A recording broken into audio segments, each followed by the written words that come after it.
comment faire pour récupérer rapidement d'un décalage horaire. Salut, c'est Alex, j'espère que tu vas bien. Je te retrouve avec moi à Nankin. Cette fois, on est au stade olympique que je vais te faire découvrir un petit peu. On va faire une petite balade autour. C'est un très joli stade et je vais t'expliquer donc mes astuces pour récupérer rapidement d'un décalage horaire, en particulier un décalage vers l'Est. Donc par exemple, si tu habites en France et que tu te rends en Chine, il y a à peu près 6 heures de décalage horaire, donc 6 l'été, 7 l'hiver. Et le problème de ce décalage, c'est que quand tu vas vers l'Est, il est toujours beaucoup plus difficile à récupérer, c'est même probablement le plus dur, parce que tout simplement, au moment de dormir, tu n'es pas fatigué, et le matin, en te réveillant, tu es super crevé. Moi, personnellement, pendant très longtemps, j'ai eu beaucoup de mal avec le décalage horaire. Je dirais même que j'ai eu de plus en plus de mal, parce que j'ai l'impression que quand tu voyages beaucoup et que ton corps est souvent soumis à ça, donc il y a un décalage dans ton horloge biologique, il y a un phénomène de résistance. Donc plus tu te manges le décalage horaire, plus tu résistes et plus c'est dur de récupérer. Sauf que, bonne nouvelle, je viens d'arriver en Chine là il y a quelques jours et j'ai eu absolument aucun problème de décalage. Donc, franchement, le matin, je pète la forme et le soir, je m'endors sans aucun problème. C'est la première fois que ça m'arrive. Écoute, je suis super content parce que j'appréhendais beaucoup. Il faut savoir qu'un décalage horaire, ça peut prendre jusqu'à 3 semaines pour récupérer. Moi, c'est ce qui m'était arrivé plusieurs fois. Mais avant, je vais t'expliquer un petit peu l'histoire de ce stade. Donc, on est au stade olympique de Nankin. Donc, il faut savoir qu'il y a tout un complexe sportif tout au sud de la ville. Tu sais, je t'avais un petit peu présenté le quartier où j'habite. Moi, j'habite dans le sud de la ville, à Tianhechu, donc dans le complexe sportif olympique. Et c'est un stade qui a été, je crois, inauguré en 2005, donc ça date un petit peu, et qui a servi à plein d'événements sportifs, notamment les Jeux Olympiques. Alors je ne suis pas sûr qu'il a servi pendant les Jeux Olympiques de 2008. Tu sais que la Chine a hébergé ses premiers Jeux Olympiques en 2008. Ça a été un énorme événement en Chine. Vraiment, ils étaient super motivés les Chinois. Hein. C'est pas comme en France où cette année, personne n'en a rien à faire des JO. Vraiment, ça a eu un impact tellement énorme que tu peux le voir encore dans tous les films chinois qui ont été tournés à cette période. Ils en parlent beaucoup, tu peux en parler d'ailleurs avec tes correspondants si tu en as, ou même avec ton professeur de chinois. Demande-lui un petit peu comment il a vécu cet événement, tu vas voir que c'est vraiment un événement majeur qui a eu lieu dans l'histoire de Chine. Et tu peux encore, si tu viens de balader ici, tu vois déjà c'est magnifique, il y a un super petit parc dans lequel moi je venais souvent courir ici le soir.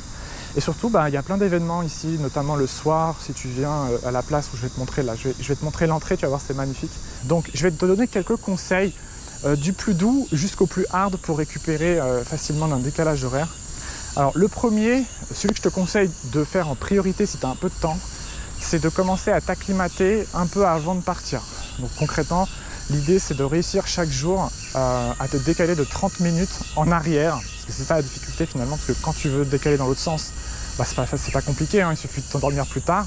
Mais quand tu veux te décaler en arrière, c'est-à-dire par exemple réussir chaque matin à te lever plus tôt et le soir surtout à te coucher plus tôt, c'est très difficile parce que ton horloge biologique elle résiste forcément, donc c'est très difficile. Et je te conseille moi de faire un petit peu en avant, c'est-à-dire une semaine ou deux avant de partir en Chine par exemple. Si possible, essaye d'aller jusqu'à 3 heures, tu vois, idéalement ça serait ça. Comme ça, quand tu arrives en Chine, il ne te reste plus que 3 heures à récupérer. Franchement, 3 heures, c'est facile. Tu seras juste un tout petit peu décalé. Tu vois, le matin, tu seras le mec qui se lavera un peu plus tard que les autres, mais c'est pas très grave.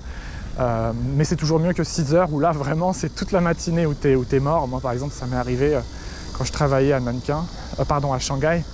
Je m'étais dit, ouais, je m'en fous du décalage horaire. Moi, je fais la méthode hard, c'est-à-dire directement, j'adapte l'heure locale. Je peux t'assurer que pendant une semaine, tu avais mon boss qui me demandait « Ça va Alex ?» le matin. Il me dit « Mais t'es malade, qu'est-ce qui t'arrive? T'es pas en forme ?» Je dis « non, tu sais quand ton corps te réclame du sommeil et que toi t'es en mode « Non, mais t'inquiète, je travaille », ça le fait pas en fait, ça le fait pas. Ça d'ailleurs c'est un conseil qu'on lit souvent sur internet, c'est adaptez-vous tout de suite à l'horaire local, tu vois, comme si du jour au lendemain ton cerveau il pouvait s'adapter.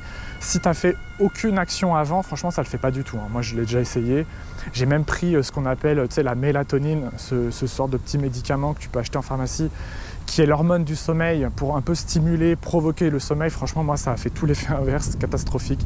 Je prenais ça, j'étais limite malade quoi. Donc j'ai tout de suite arrêté, franchement ça marche pas pour moi. Donc ça c'est le premier conseil, si tu peux le faire un petit peu avant, tu vois, ça te permet de gagner du temps. Parce que je sais pas moi, si tu as un séjour par exemple 2 semaines, maintenant qu'on peut venir en Chine pendant 2 semaines, t'as pas envie de passer tes 2 semaines, tu vois, complètement décalé, le matin tu peux rien faire, c'est un peu relou.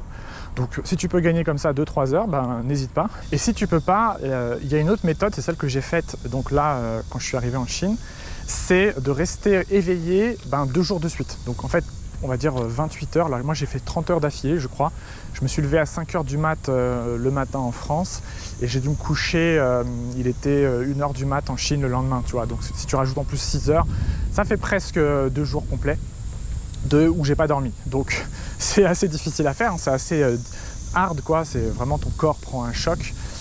J'ai bu pas mal de café pour tenir, notamment le 2e jour quand on était dans les aéroports, on a fait pas mal d'escales, on a eu des vols qui étaient en retard, donc on a attendu genre 8 heures à l'aéroport. Plutôt que de dormir et perdre mon décalage, j'ai préféré boire du café et tenir jusqu'au bout. Alors c'est déconseillé hein, normalement de boire du café et de boire de l'alcool parce que ça dérègle ton sommeil, mais là en fait ce que je faisais c'est que je faisais un marathon d'être éveillé. Et du coup mon but c'est de tenir 2 jours d'affilée sans dormir. Et j'ai réussi, donc j'ai tenu 2 jours, c'est la première fois que je faisais ça. Et quand je suis arrivé donc chez moi en Chine, j'ai dormi tout de suite, hein, évidemment, après 48 heures, je peux t'assurer que ton corps, il en peut plus. Donc j'ai dormi genre 15 ou 16 heures, je sais plus. Mais par contre, quand je me suis réveillé, écoute, j'étais complètement réglé quoi. Ça m'a pris, je t'assure, hein, vraiment 48 heures pour m'adapter. Et là encore, depuis 3 jours, le matin, je me lève, j'ai aucun souci. En plus, avec le soleil, tu sais, je t'en avais parlé de ça dans une capsule précédente. Le fait d'avoir le soleil le matin, ça joue énormément sur ton horloge biologique. Hein. C'est pour ça que le décalage horaire, il est toujours plus facile à récupérer l'été que l'hiver. Tu vois, une fois, j'étais arrivé à Pékin en plein hiver, il n'y avait pas de soleil. En plus, ça avait une sorte de nuage gris, là, enfin une grisaille horrible. C'est vraiment là où j'ai le plus galéré, je crois. Hein. Ça m'a pris 3 semaines. Alors que là, avec le soleil le matin qui te réveille à 5 heures, franchement, c'est un bonheur, quoi. Donc ça, n'hésite pas, tu laisses les volets ouverts, tu laisses les rideaux ouverts et tu laisses le soleil te réveiller, ça va te stimuler. Et dernier conseil qui va encore à l'encontre de ce qu'on lit beaucoup, c'est quand tu sens que tu as vraiment besoin de dormir. Imagine, voilà, tu as fait tous les conseils. Bon, tu n'as pas fait la méthode hard, mais on va dire que tu t'es un petit peu décalé avant. Mais malgré ça, le matin, tu te sens vraiment HS, un peu comme moi quand j'étais à Shanghai avec mon patron qui me demandait « ça va Alex ?» Ne résiste pas, c'est-à-dire vraiment si ton corps te réclame du sommeil, tu lui donnes. Voilà. Et puis tu prendras peut-être 7 jours, 14 jours, 21 jours si tu veux, mais c'est pas grave, il faut pas trop forcer quoi. Donc soit tu fais le bourrin comme moi pendant 48 heures et tu fais le truc où tu dors pas. Donc là tu défonces complètement ton horloge biologique et tu la recalibres correctement. Soit tu le fais la méthode doucement, mais dans ce cas-là, si ton corps te réclame du sommeil, tu lui donnes. Sinon tu vas être complètement HS comme moi j'ai pu être HS pendant longtemps, notamment le matin. Voilà, si tu préfères la méthode douce, ça marche, c'est juste que c'est plus long. Voilà, donc là on arrive, tu vois, à l'entrée principale du stade. Je vais monter les escaliers pour te montrer parce que c'est vraiment très beau. L'idéal c'est de venir le soir ici, comme ça tu peux assister à toutes les petites danses, à tous les événements. Peut-être que je reviendrai le soir parce que là avec le soleil ma caméra elle surchauffe, donc elle crame au bout de 10 minutes, donc je vais monter vite, comme ça je pourrais te montrer la vue. C'est vraiment beau, il est trop beau ce stade, surtout vu du ciel. Il a une forme de fleur, en fait il a été construit comme avec des pétales qui s'illuminent la nuit. Je vais essayer de te mettre une photo au montage si j'en trouve une. Et puis surtout c'est pas juste un stade, en fait c'est tout un complexe olympique. Tu as énormément de choses à faire autour, notamment t'as par exemple des terrains de tennis, des terrains de basket. Pour les enfants c'est génial, tu vois, ils peuvent apprendre plein de trucs, la natation, le ping-pong, badminton, enfin j'ai fait plein de trucs ici. Il y a aussi pas mal de petits commerces. Boulangerie française même il y avait une fois, je crois qu'elle a fermé depuis, mais il faudrait que j'aille voir. J'en profite là aussi pour faire du repérage. En tout cas, il est vraiment beau ce stade et en plus on a une super vue. Donc là-bas, c'est le nord de la ville. Je t'avais dit, elle est tout en longueur cette ville. Donc là, c'est le nord. Tu as notamment le centre-ville, tu vois, il y a une sorte de bâtiment en H, là on le voit pas bien, mais il est là. Et puis là, donc, tu as le quartier où j'habite. Donc comme tu peux voir, tu as beaucoup de gratte-ciel qui sont là-bas. Et c'est encore en construction. Je te montrerai aussi, plus on avance là-bas, plus c'est la campagne. En tout cas, j'espère que tu as apprécié la balade. Écoute, moi je te laisse. Je te dis à bientôt pour une prochaine vidéo. Je vais essayer à chaque fois de mixer un petit peu les quartiers, de te montrer différents endroits que j'apprécie. En tout cas, celui-là, il est magnifique. Si jamais tu es de passage à Nankin, n'hésite pas à faire la balade autour du stade. Ça prend à peu près 20 minutes. Tu es sous les arbres, à l'abri, tranquille. Et surtout le soir, c'est très animé. Je te dis à bientôt pour une prochaine vidéo. Salut!